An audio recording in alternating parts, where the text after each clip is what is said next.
నమస్తే, నేను Roja. Welcome to special debate. దేశ అధ్యక్షుడిని అరెస్ట్ చేసి వెనెజులాను ఆధీనంలోకి తీసుకున్నారు. క్యూబాకు చమురు కట్ అంటూ హెచ్చరిస్తున్నారు. గ్రీన్లాండ్ ఆక్రమణకు రెడీ అవుతున్నారు. ఇరాన్ను బెదిరిస్తున్నారు. ఎక్కడా తగ్గటం లేదు. నేను ఇంతేనంటూ ముందుకెళ్తున్నారు. అగ్రరాజ్యాధినేత ట్రంప్ తీరుతో యావత్ ప్రపంచ దేశాలు విస్మయానికి గురవుతున్నాయి. నేనే రాజు, నేనే మంత్రి అన్నట్టుగా వ్యవహరిస్తున్నారు. ట్రంప్ మోనార్కిజంపై ఇవాల్టి స్పెషల్ డిబేట్.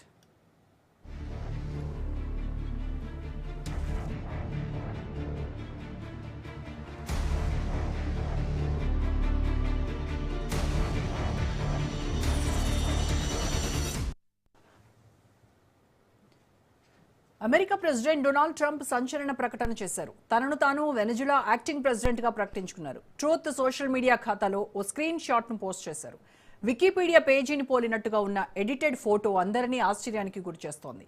అందులో ట్రంప్ ఫోటో కింద 2026 జనవరి నుంచి వెనెజులాకు తాత్కాలిక అధ్యక్షుడిగా బాధ్యతలు తీసుకున్నట్టుగా ఉంది.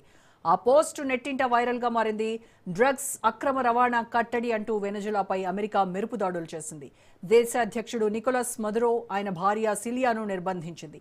ప్రస్తుతం వెనెజులా తాత్కాలిక అధ్యక్షురాలిగా డెల్సీ రోడ్రిగ్స్ బాధ్యతలు చేపట్టారు. 90 రోజుల పాటు ఆమె అధికారంలో ఉండనున్నారు. అంతలోనే ట్రంప్ ట్వీట్ దుమారో రేపుతోంది. వెనెజులా పూర్తి స్థాయి అధ్యక్ష బాధ్యతలను ఎవరు చేపడతారన్న దానిపై సందిగ్ధం నెలకొంది.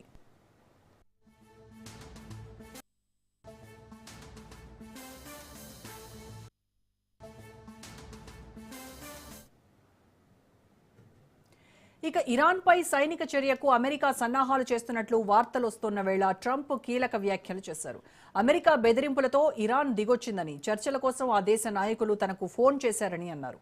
అమెరికా చేతిలో దెబ్బలు తినడం వారికి విసుగు తెప్పించి ఉంటుందంటూ టెహ్రాన్పై ఎద్దేవా చేశారు. త్వరలోనే ఇరాన్ నాయకత్వంతో సమావేశమయ్యే అవకాశం ఉందని తెలిపారు.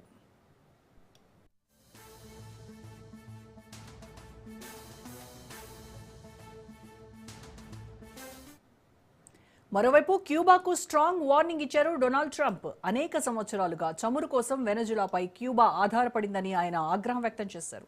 ఇకపై క్యూబాకు ఎలాంటి చమురు గానీ డబ్బు గానీ వెళ్లవని, పరిస్థితి చేయి దాటిపోకముందే ఒప్పందానికి రావాలన్నారు. అలాగే అమెరికా విదేశాంగ మంత్రి మార్కో రూబియో క్యూబా అధ్యక్షుడవుతారంటూ ఓ నెటిజన్ పెట్టిన ట్వీట్ పైన స్పందించారు. ఇది వినడానికి బాగుందన్నారు.